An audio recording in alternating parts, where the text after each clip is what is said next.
Direct from the broskination headquarters in Los Angeles, California, this is the Broski Report with your host, Brittany Broski.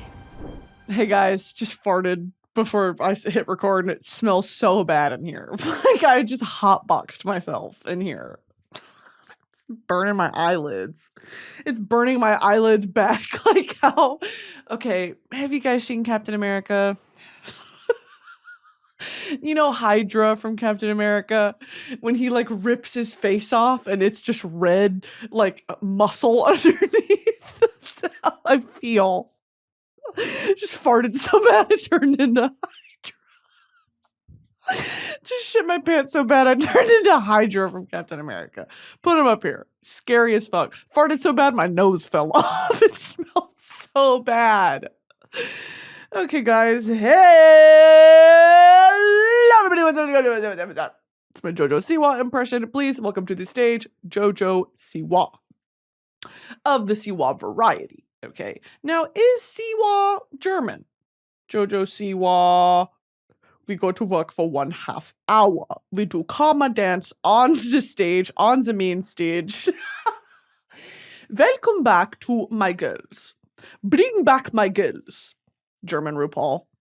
Jojo Siwa. Is that her real name? Joelle Joni Siwa. Okay, that's actually so cute. Joelle Joni. I love a name that is gender nonconforming.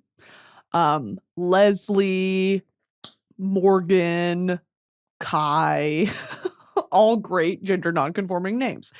Jojo Siwa, Siwa last name, origin Polish. United States, Canada, United Kingdom, 1891-1920. Most Siwa families. That is crazy to me how you can just look this up. Now, is this from Search Labs AI overview? Yes. Hey guys, welcome back to the Broski Report. Today we're looking up the Siwa family history on ancestry.com. Welcome back to the Broski Report, sponsored by ancestry.com. Sponsored by Jojo Siwa. Guys, if Jojo Siwa had a perfume, would you buy it? Do you want to know something? I'm actually not going to say a name, but I used to follow, I'm lying when I say used to. I still follow this person. I have been following them since probably 2015. Used to watch their videos, their vlogs in high school through college, and I sort of keep up to date with what they're doing today, okay? Released a perfume. Of course, I had to buy it because I had to know what the fuck was going on, okay? They sold this perfume for like $55, $60 after shipping and tax, okay? Not a cheap perfume. I mean, you know, in the grand scheme of things, there's way more expensive ones, but like $60? Damn. Okay? I buy it. It arrives at my house. I bought this in like way too late. When did she release it? She released it in 2019. I bought it.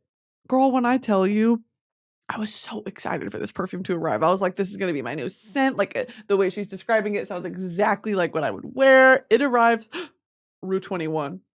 I was so pissed off, dude. I should have kept it. I should have kept it because I told every single one of my friends about it. Like, I was so excited for this perfume. I bought it. I was on pre-order for this fucking YouTuber perfume. And then it came out, Rue 21.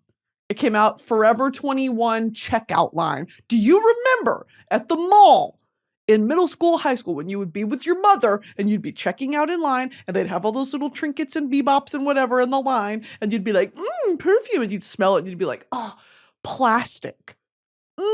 Rose scented microplastic. 2 for me, please. Oh, please, is this BOGO? It's almost Christmas time. I'm going to get one for all my friends. It smelled like the Forever 21 checkout line. Sometimes I talk so fast, spit bubbles out of the sides of my mouth. And I gotta take a second to swallow. You know what I mean? I get so damn excited. I get so damn excited talking about YouTuber merch. And so I bought it. Ask me if I ever wore it once. No, I did not. I never wore it. It never sort of made it out of the house, so to speak, because I sprayed that one time on my arm and it would not come off. It's always the shitty perfumes that do not come off. And it's the smell good ones that are gone in like 5-10 minutes, okay? I love those damn Where did it go? Where did my thought process just go? Where did my mind go? It just, Roadrunner? That's what my brain feels like. It's like the skedaddle noise from TikTok, like the classic Foley. Is it called Foley? Foley artist pronunciation. I've always wanted to do this job, dude. Y'all know what Foley is? Foley? Foley. Okay, that doesn't help. Foley. Foley. That's not how you pronounce it, bro. How'd you pronounce Foley? The following pronunciation is brought to you by Pronounce. Don't care. Foley. Foley. Lee rhymes with C. Okay, I've always said it right. And people are like, it's folly artist. Fuck you, bitch. Because here's the thing. I know what I'm talking about because I yap a lot. I know what I'm talking about, I'd say 69% of the time. I know what I'm talking about over 50% of the time. And those are good odds. Thinking about what I did a whole episode on how a fire engine works, you guys are literal fucking soldiers. Thank you so much for listening to what I want to talk about. Because some days I want to talk about fire trucks. And you know what? I hope you learned something. Because I didn't know how the hell a fire hydrant works. I just thought it was sort of pent up. I actually thought it was like a faucet. I didn't realize it was pent up water pressure that just, right? Because it's supposed to spray in every angle, get the fire out. Or it's actually not supposed to do that. It's supposed to be a hookup for a fire engine. Okay? Oh, Foley artist. Okay, so for those of you who don't know what a Foley artist is, in old animated films or in old Hollywood films, just anything where a sound effect would be needed to they would overlay a sound effect over a pre-recorded scene. So if they wanted that sound effect like footsteps or like thunder or something like that to be added back in the olden days, 50s, 60s, 70s, 80s, you would have a Foley artist come in and artificially create those noises. So they would artificially create the footsteps of someone running down a hallway, of a thunder crack, those big sheets that they shake that look like thunder and lightning, that sound like thunder and lightning. Things like that is so, oh my God, there's this one very famous video that I was addicted to as a child of someone doing what it looks like to make a sandwich. And it's this I think it's a Disney film. I think it's Mickey. And it's Mickey making a sandwich. And the Foley artist, they have this, it's a side-by-side of the animated sequence with the sound effects as they're making them in real time. And it's a it's a scientific method of matching up the exact timestamp of what sound you're making to how it was animated, or vice versa. I'm pretty sure the animation always came first and then the sound effects were added later. But how fun is that? How fun of a job is that? We have to look it up. I have the utmost respect for the people who do this because this shit is crazy. Does this sound familiar to you? No way. It's a SpongeBob one, Mo. I'm watching this later. How cartoon sounds are made for movies and TV shows. Movie Insider. Yeah, I'm watching this later. It's crazy the way they do it. They get so inventive with the type of things that you use because you would think that what would make those sounds, like you would use a pair of shoes on a table to mimic footsteps. No, bro, that's not what they use. They use anything and everything. You have to get really inventive with how you do it and the types of items that you use to recreate these sounds. Very, very interesting. I got into a rabbit hole one time in high school watching all these, and I was like, I think this is my calling. Little did I know my calling was going to be talking to four walls into two camera angles. Okay. Life is funny in that regard, team. Okay, what are we talking about today other than Jojo Siwa and Foley artists? Oh, I was talking about that YouTuber Perfume. It had notes of almond in it. Come to find out, I don't like that. Oh my God, almond and pistachio. Come to find out, hey, I fucking hate it. And also it was just synthetically made and it was just shit. And I wish I had kept it. I was so fucking mad I threw it away. I threw that shit away because I was pissed off. I wasted $60 of my own US money on that bullshit. I was pissed. And you want to know something else? There is a duty. Let me preach, okay? I'm Up on my soapbox. Just stepped up onto my soapbox. Please indulge me. I've been watching too much Veronica Is Cool. I fucking love her, dude. I'm addicted to Veronica Is Cool. I think that internet entertainers, because everything is so unfielded and it's so unvetted, the way that, when you buy a musician's merch, that's through the label, there's quality control, there's things like that, where it's like, this is the official merchandise of this artist. Internet people, dude. Internet people can work with anyone, anytime, put things at any price, work with any level of quality, because it's just about making a quick buck. You know what I mean? It's not about longevity. It's not about creating quality pieces. And so I actually sat down and I was like, I want to make these muumuus that I've always wanted to make, because I wear my muumuu in like a bunch of my videos, and I have for the past like 4 or 5 years. Everyone was asking me, where is it? Where is it? Where is it?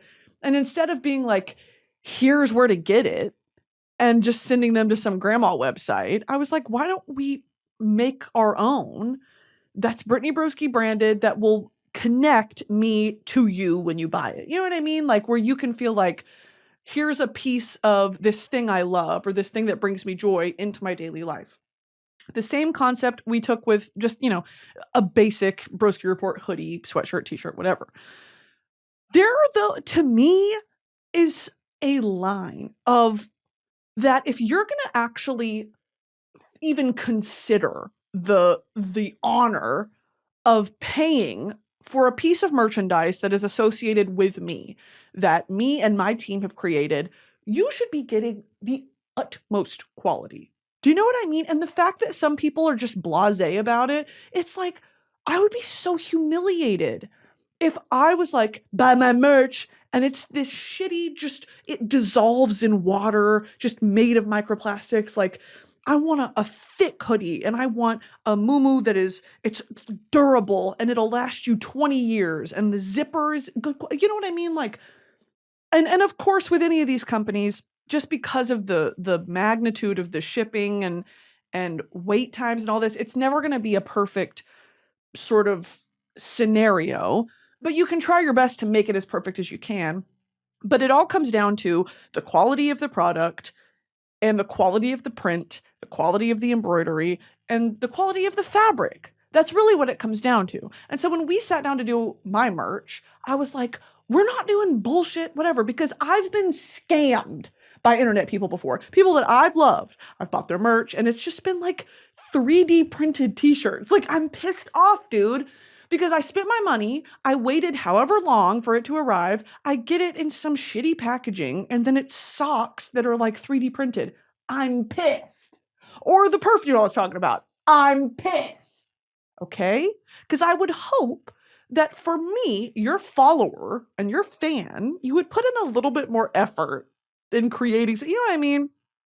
And of course, if there are mess ups at the factory or in printing or in the embroidery, I'm not personally there quality checking every single item that goes out, unfortunately. And so there is a margin of error that any merch company you're going to have to deal with if you're the creator going in, in a partnership with these companies, because I don't have the means to create my own factory. I really don't. So unfortunately, you're sort of forced to work with a company that will take over all the production.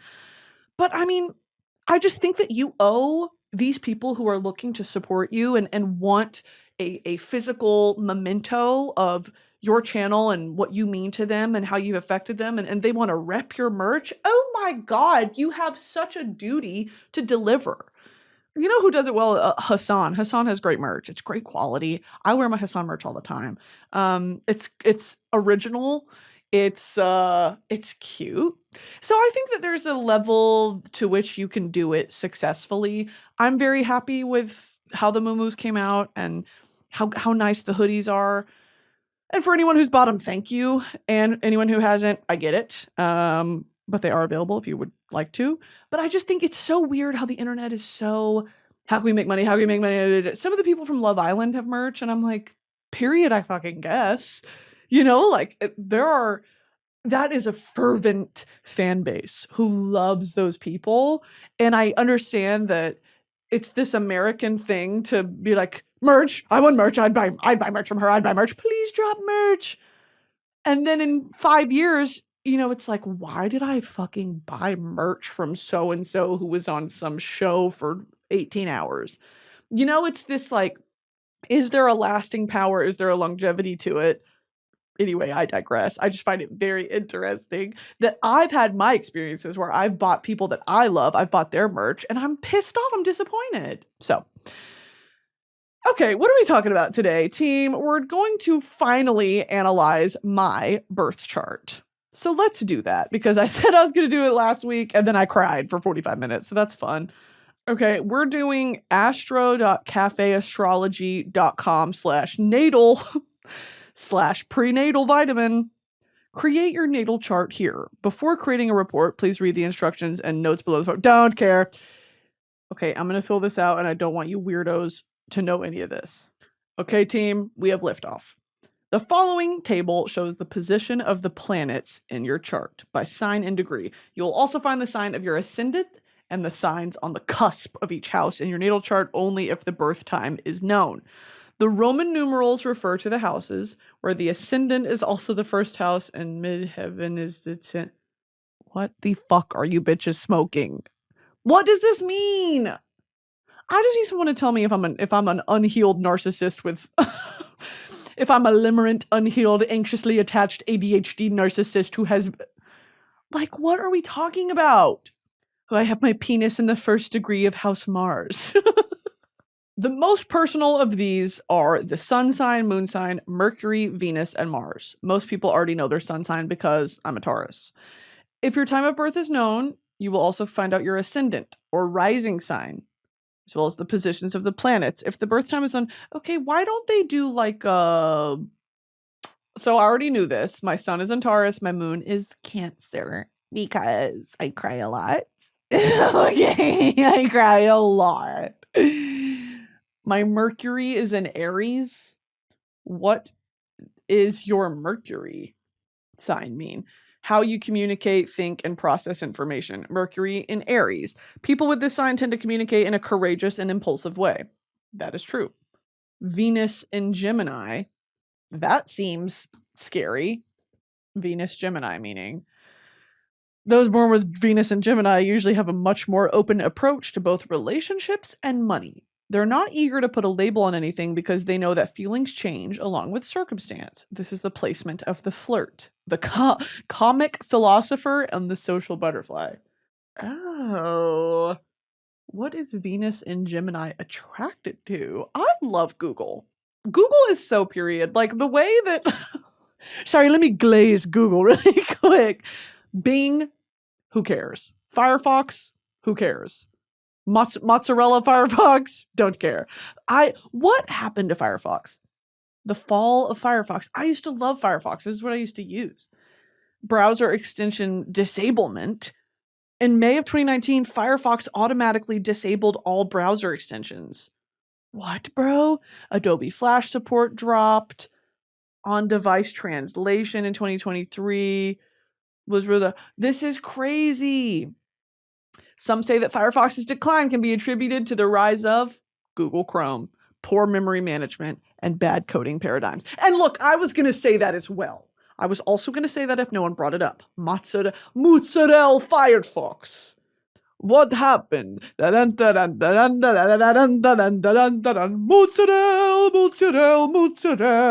Firefox, mozzarella Firefox, falafel, not falafel, farfalle. Isn't that a type of noodle? Farfalle, bow tie pasta, farfalle.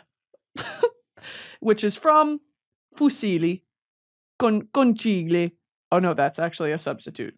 How to pronounce farfalle in Italian? Pasta. This is a word that literally means in Italian butterfly. Yes, those are the butterfly pasta. So how do you go about pronouncing this name with the typical Italian pronunciation?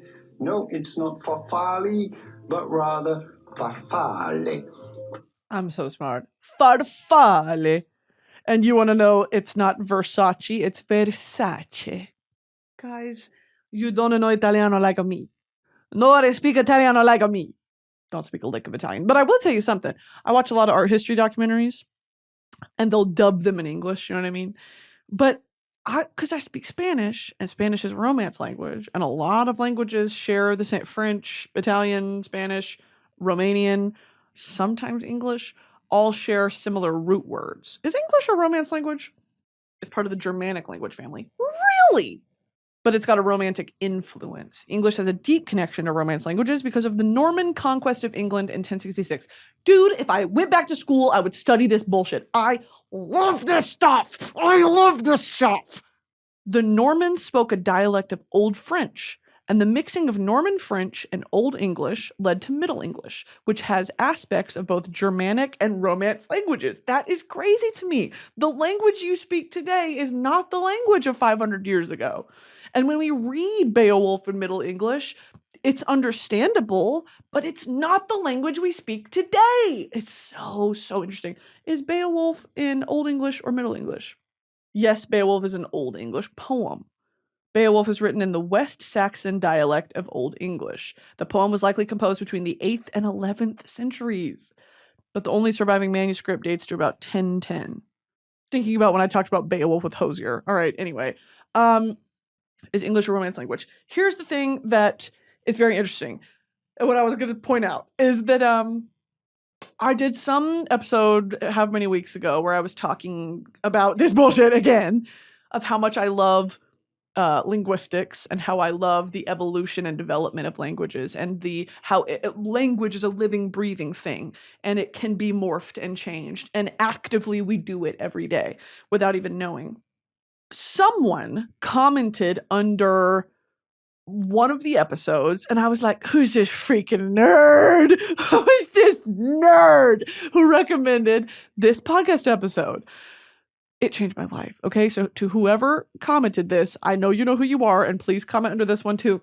It was a podcast called The History of the English Language, and it was episode 133, and it was, I don't remember what the title of the episode is, but it's about bread and the significance of bread in the English language, and not only the English language, but about the root pan. Because P-A-N in Spanish means bread, in French means bread, in Italian probably has a similar root. And when you think of so many different words that have this as the root, or different, the way that bread is the foundation. Sorry, do you guys give a fuck about this? The way that I do? The way that bread is literally should be considered a pillar of humanity. The way that it used to be used as a utensil, the way that it used to be the sustenance of life. If you had nothing else to eat, you probably had bread. And was it good? No. Okay. But we have been cooking bread since the dawn of humanity, truly. But when we discovered fire, we were in there cooking bread. Okay. When you break bread with someone, think about that. When you're the breadwinner of the family, think about that. Oh, loaf, like a loaf of bread. There is some link directly between loaf and lord or lady. It developed into that where you were the lord of the house. It's whoever had the bread, bro. It's crazy. Y'all should go listen to this podcast episode. It's crazy to me, dude. I love the internet, dude. I just looked up the podcast I was talking about, which is called The History of English. I knew it was episode 133, which was called Breaking Bread with Companions. And I went to the website because it says continue reading, and I was able to pull up the entire transcript of this entire episode. It's 21 pages long. We're going to find it. Okay. So remember how I was saying that pan or Pam, P-A-N or P-A-M is, it means bread. Okay. The root of that. And there are so many words in all of the languages that have that as the root. Okay. So let me go ahead and begin. You might remember from an earlier episode that a person with whom you shared your bread with was a companion, combining the Latin prefix com, meaning with, and that word penis, meaning bread. So the word companion literally meant with bread, or more specifically, the person with whom you shared bread. Same can be said for company. To break bread is to have a meal. An oven used to be called a focus, okay, like a fireplace used to be called a focus. Cooks also used the hearth or focus to bake bread. They could put the bread in the ashes or over the ashes to bake the dough. And that little bit of etymology helps to explain the name of a popular type of Italian bread called focaccia. Okay, focaccia is just an Italian variant of the word focus, meaning a fireplace. It specifically referred to a type of bread baked in the ashes in the hearth or fireplace. He goes in to talk about how the terms dinner and supper came to be, and that bread used to be to sop up the juices. So supper. I mean, this shit is so interesting to me. Breakfast, the how that came to be. This early morning snack didn't have a formal name yet, but in the early 1400s, people began to refer to that snack as a break in the morning fast. So it was literally a little break from the period of not eating in the morning. And by the 1400s, the phrase had evolved into a brand new word for that meal, the breakfast, or as we know it today, breakfast. So breakfast is a native word coined in the 1400s. This shit is so... Okay, I won't bore you guys anymore. Go listen to this if you care about this kind of stuff. Because I was like, oh my God. He starts getting into, past the actual root of these words, like companion, company, whatever, break bread. He gets into phrases and sayings that we've adopted in English that have withstood the test of time.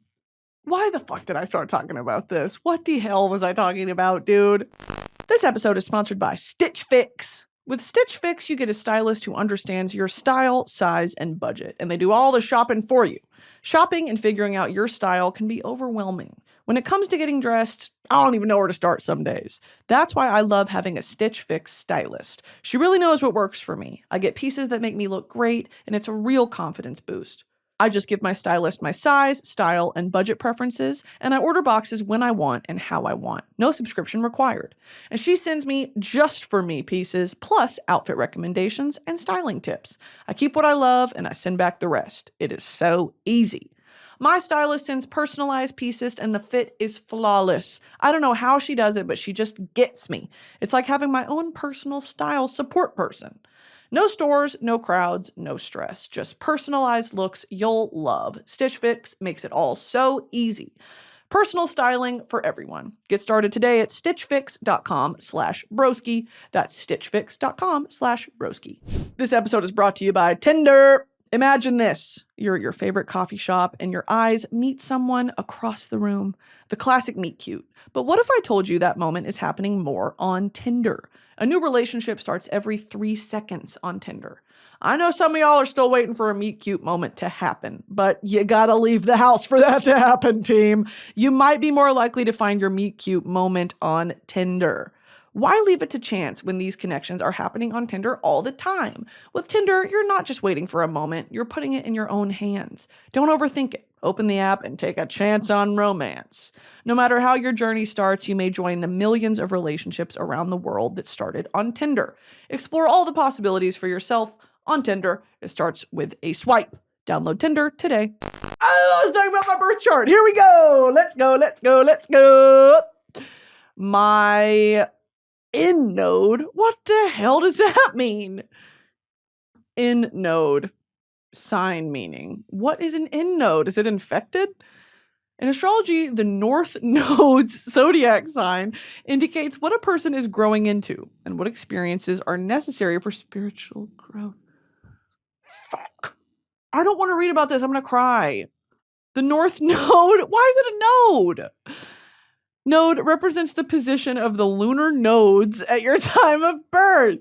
Unlike Mars or Jupiter, it is not a physical celestial body. Then what the moon has nodes on it, dude? The northern moonal node. They've got nodes on their vocal cords. Oh, whoa, whoa, oh, whoa, whoa, whoa, yeah. Da, da, da, da, da, da. I got a new life. That was a Pitch Perfect reference. Okay. Okay. Awkward. Oh, I forgot to tell you guys, I've got this crazy rash going on my mouth. Don't know if you guys can see it or the bald spot on my head. Guys, I'm not doing the best. I'm not doing the best. It may look like I'm giggly hee hee ha ha because I had 2 Red Bulls before this. I had a Premier Protein cafe latte protein shake, so there's something in my gut. and then 2 Red Bulls. And so I feel like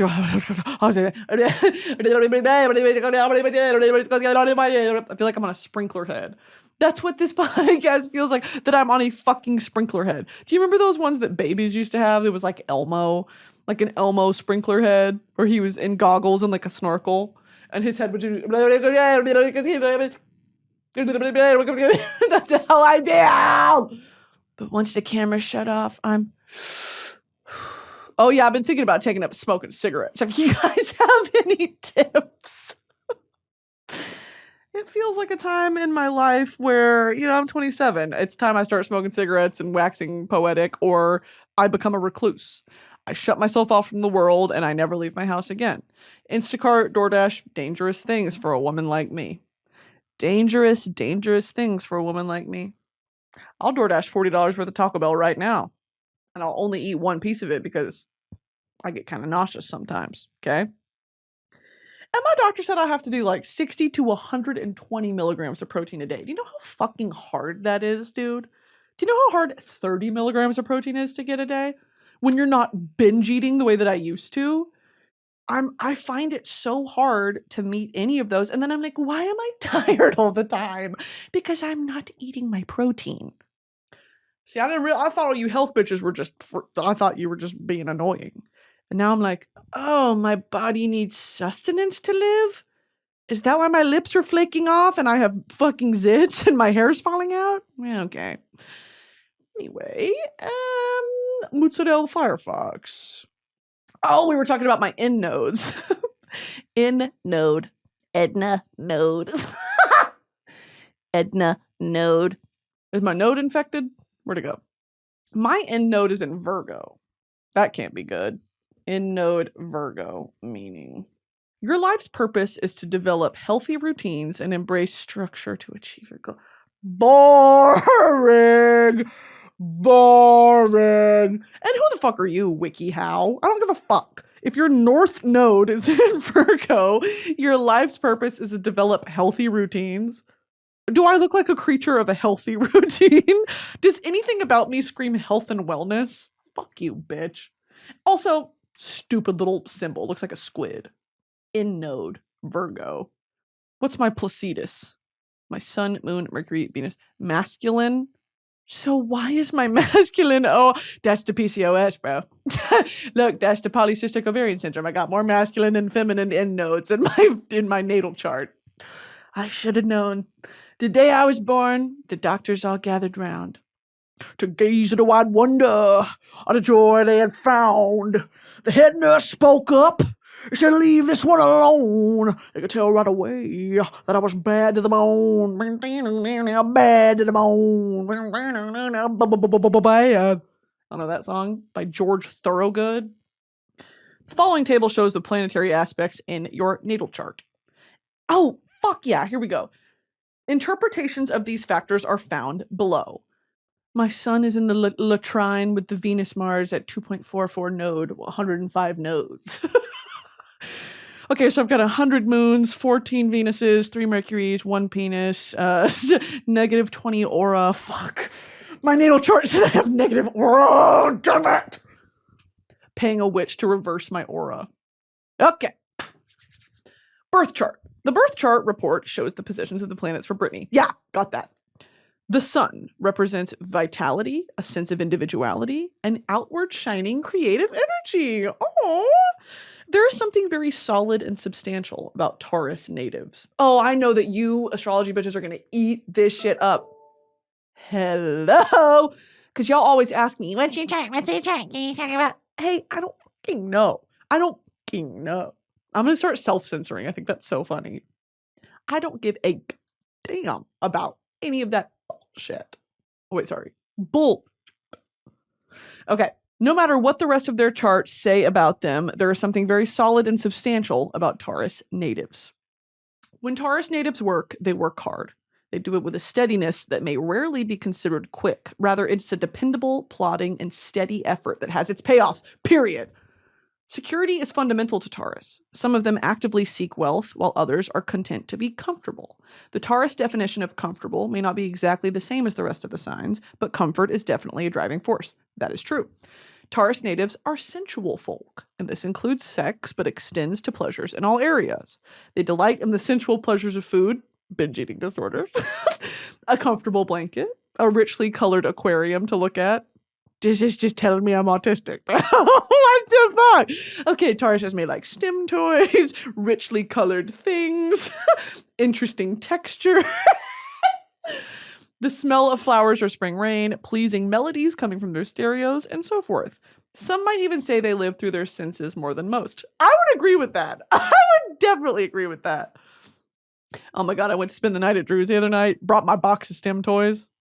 You bitches don't understand. You bitches don't understand Mooncat, okay? I talked about Mooncat way long ago. I get PR boxes from Mooncat now. Look at what the internet can do for you. I get STEM toy, Taba squishy PR boxes, bitch. Who else wants those? No one. Okay, I am the sole sort of market for that. And I'll carry that pride, that badge of honor. I do something in my throat. I feel a little spitball in my throat. Sorry about that. Although hardworking, their fixed and comfort-loving nature sometimes makes them appear lazy. This is only because they separate work and leisure so well. Okay, that's not really true. In fact, sometimes I prioritize leisure over work, and then I stress myself out because I procrastinate so horrendously. But you know what? It might be gifted and talented burnout because I was a G&T child, and I realized probably by like, you know how a pressure cooker makes a diamond, when I am up to the last moment, it's when I do my best work. If I start on something early and I give myself time to do it, I'm never going to finish it. And I'm never going to put that much effort into it. If it's the 11th hour before something is due, before something is due, I'm going to put my whole puss into it because I have to do it. You know what I mean? I am laser focused in on that thing. Procrastinating, for me, and I've never really practiced it a different way, produces a really great product. I'm filming this Monday. Okay, it comes out tomorrow. I give my podcast editors, love you guys, maybe 10 hours to do it. Maybe. Okay. I feel god awful about it, but there's something in me that's like, you have time, just whatever. And then I'll procrastinate. I'll do other things that I want to do, but the whole time that I'm procrastinating, I'm stressed out about what I have to do. It's just I think I'm just burnt out. Okay, anyway, it's actually the moon's fault. It's the node's fault because my nodes are infected on lunar Mars. Okay, so actually in lunar Mars, Mercury, I think that's actually really in the stars for me. Okay, because my sun rising is in penis. Oh, my end node is in vagina? Oh, I did not know that. Okay, labia minora is in Taurus. That makes sense. No, that makes sense. It does make perfect sense. Okay. Although hardworking, they don't play it. A solar Taurus who has kicked their feet up is rooted there. You'd be hard pressed to get them to move. Well, I don't know if that's true. I just do what I want to do. But trust me that I know myself more than anyone, and that if there is work to get done, I'll do it, but I'll do it on my own time. Okay? You can't tell me to get to work. I'll get my work done, but don't micromanage me. On a mental level, you'll likely have the same problem. Taurians stick with things and ideas, and therein lies one of the reasons why they are known for their stubbornness. Taurus is a fixed sign, and they have a fair measure of tradition and steadiness in their makeup that keeps them rooted. Though they are dependable most of the time, this generally shows itself more in habit than outright helpfulness. The possessiveness associated with Taurus shows up in all areas of life in some way. That's a freaking star chart trait. I am very possessive. Taurus likes to own things. A nice home, a piece of land, a paid-off car, that aquarium mentioned earlier, a couple of pets, and maybe a solid business. Yeah, that's true. In love and relationship, there is an earthy kind of possessiveness that may be considered jealousy by some. True. In reality, there's quite a difference between being possessive and being jealous. Taurus natives are rarely jealous and petty. They do, however, think of the people they love as theirs. It adds to their sense of security. I don't know if I agree with that entirely. I do get kind of jealous, but I don't think there's well, I'm lying. I actually do get possessive, but it's that like green monster. What's that called? The little green envy monster that lives on your shoulders. Can I talk? I just pulled a nose hair out. Where like as those thoughts bubble up to the surface, I recognize that's toxic and I don't like that about myself, but it's still there. You know what I mean? Like I can't, it's sort of a knee-jerk thing. Okay, here we go. Short description. She is strong-willed. She has charm and she is tolerant and stoical. Stoical is not a word. It's just stoic. Who the fuck wrote this? Enduring pain and hardship without showing one's feelings or complaining. I love to complain. Stoic meaning a person who can endure pain or hardship without showing their feelings or is stoical a synonym of stoic? Being calm and almost without any emotion. The more you know. She likes pleasure in the good things in life. Appreciates the arts. Period. Weaknesses. Obstinacy. Laziness. She can be materialistic. Fuck. Obstinacy. The quality or condition of being obstinate. Stubbornness. Okay, well, duh. Bitches love to say that. Taurus, that's a stubborn sign. They're bullheaded. Lick on my little... Okay. My sun is in the 4th house. You invest much of your pride and energy in your personal and private life, your home, and your family. Privacy is important to you. You are naturally protective of your loved ones, including your heritage and personal life. Yeah, period. Advice. Avoid being defensive or resistant to change as you work to build a secure foundation for yourself and the people you love. Okay, great. She seeks fulfillment through creating a solid and secure foundation. That is absolutely true. I want to read about my moon. Yeah, here we go, my moon. The moon represents the emotional responses, unconscious predestination, and the self-image. The moon represents the emotions, and the moon sign shows how a person expresses themselves when at home, at ease, and comfortable. Okay, yeah, because the moon is your like real emotions, and what's your rising is how you actually present to the world, right? Because I'm a Capricorn rising. I've always thought that. My hair actually could not be greasier if I tried. That's fun. The moon is at home in the sign of Cancer. Moon in Cancer has a large potential to get in touch with the feelings and moods of others. Often they are quite wrapped up within themselves. Their memories of the past are outstanding. They look for peace and quiet. Moon in Cancer people are never detached. They cling to things. Oh, I'm gonna cry. Uh-oh. Things and the people they care for.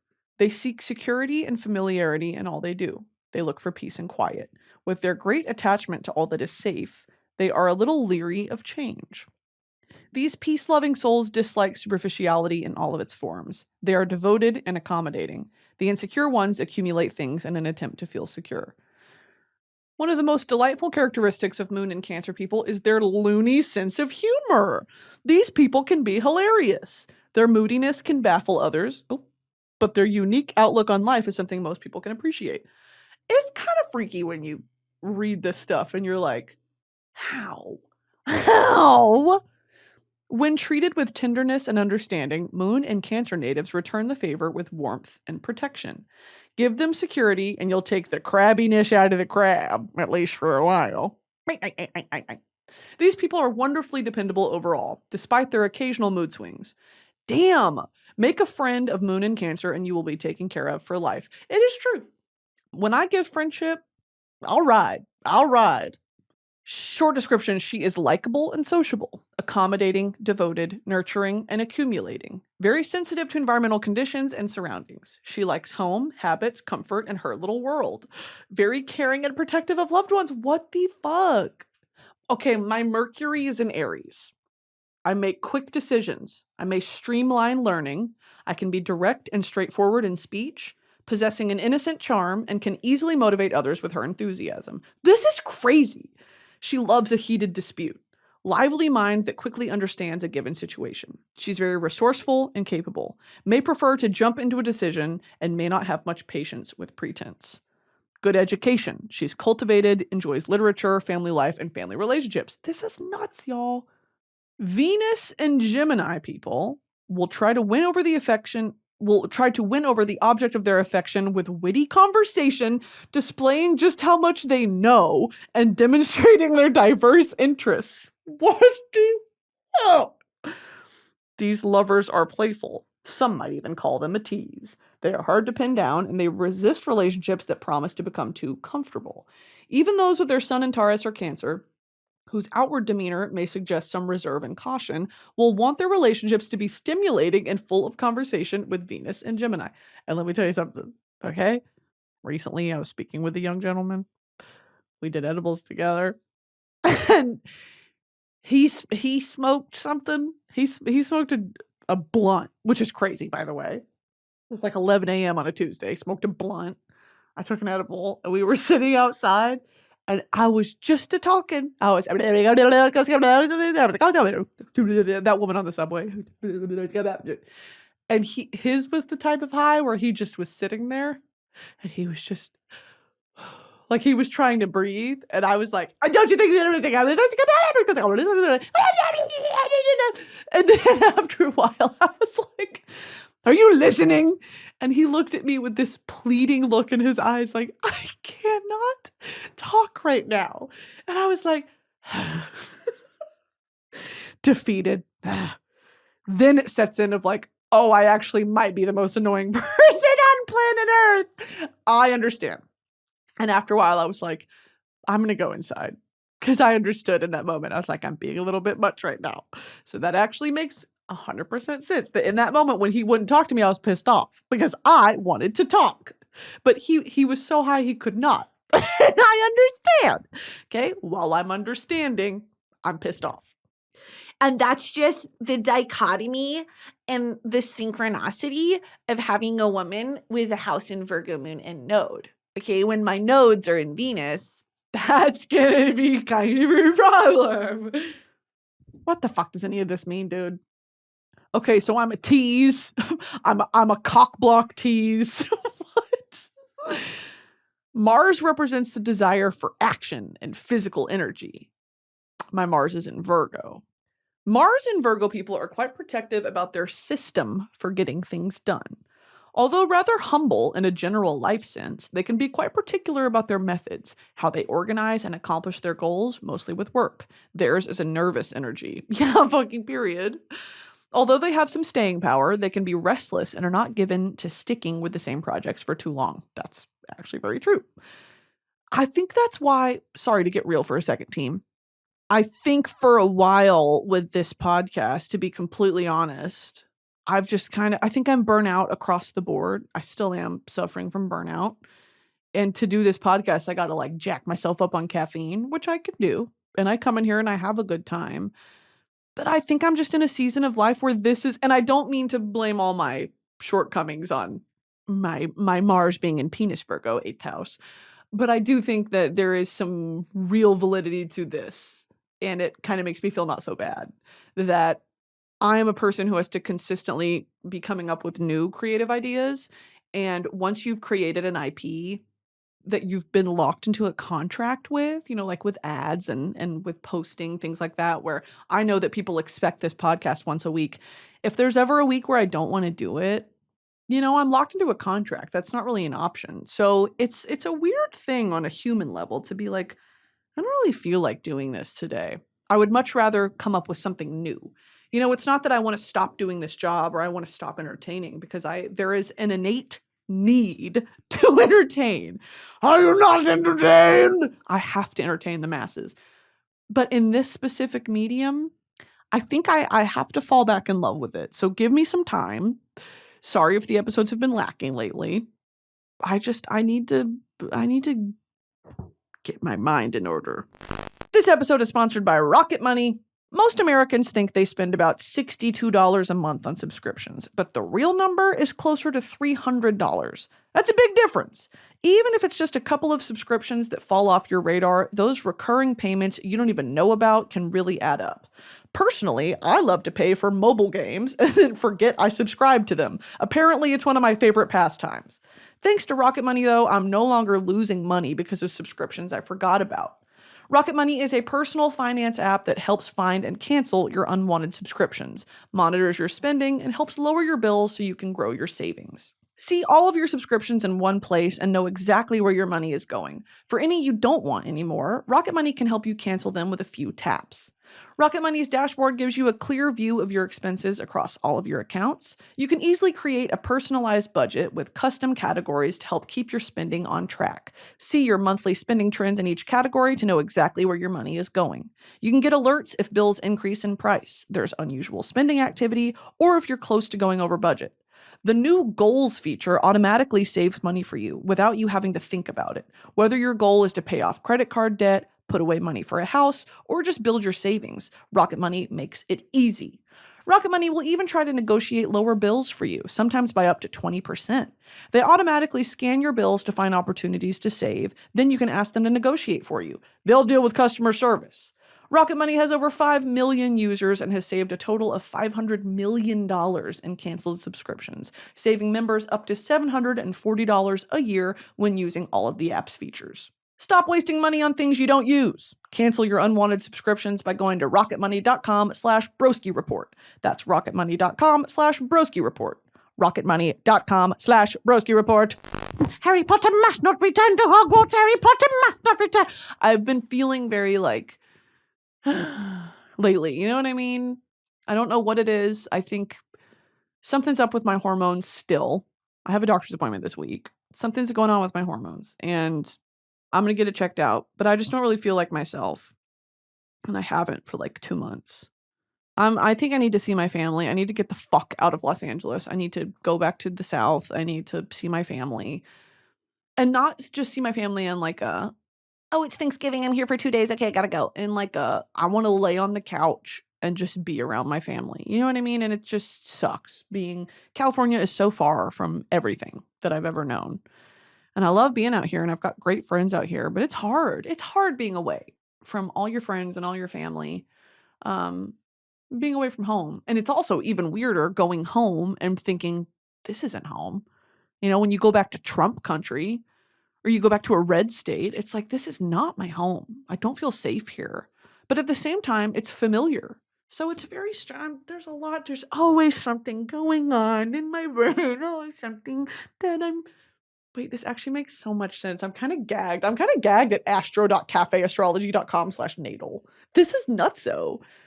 These natives derive plenty of energy and life force from the things they do, their work, hobbies, and any kinds of projects they take on. An idle Mars and Virgo native is a sorry sight indeed. Fidgety, nervous, worried. All these things are a sure sign that Mars and Virgo people have either too little to do or far too much on their plates. Oh, shit. There is a perfectionist at the heart of all people with this position. Yes. They'll be the first to deny this, but it's there. They worry when they are not producing anything, and they worry about whether what they've produced will measure up. Yeah, bitch, period, actually. Let's worry about my Uranus. Uranus represents individual liberty, egoistic liberty. May get overexcited at the start of a task that interests her. At times, her debonair personality can give others a banal impression. Banal is such a great word. Banal. So lacking in originality as to be obvious and boring. She can be wildly creative with an odd but happy sense of humor and perspective. She is an idealist, easily disappointed by those using power plays to advance. She fights to improve her daily life. She is persevering. Damn, kind of glazing me. Okay, is there an overall? Okay, here's my natal chart. If you guys want to pause, screenshot, don't know. How much, what is the connection between where the planets, and how do we know this? Who the fuck sat down and did this? I don't understand. Who came up with astrology? The Babylonians. I should have known, bro. It says damn Babylonians. Are credited with developing the earliest known organized system of astrology, which originated in Mesopotamia around the 3rd millennium BC. Greek astrology, Islamic astrology, European astrology, Babylonian astrology. The Babylonians divided the sky into 12 areas, each of which was assigned a figure, a name, and a specific meaning. So they just pulled this out of their ass. Of course they did. All that we know, we pulled out of our ass. Are zodiac signs real? Here's the history. Farmers used the skies as a calendar as long ago as ancient Egyptians, when the rising of Sirius, the dog star, Sirius Black, around mid-July was seen as a marker of the imminent annual flooding of the Nile. Travelers used the skies as a compass, following the stars to know where to go, and many people use the skies as a source of mystical direction, too. Here's how NASA has described how that logic led to the creation of the familiar zodiac signs known today. Imagine a straight line drawn from Earth through the sun and out into space way beyond our solar system where the stars are. Then picture Earth following its orbit around the sun. This imaginary line would rotate, pointing to different stars throughout one complete trip around the sun, or 1 year.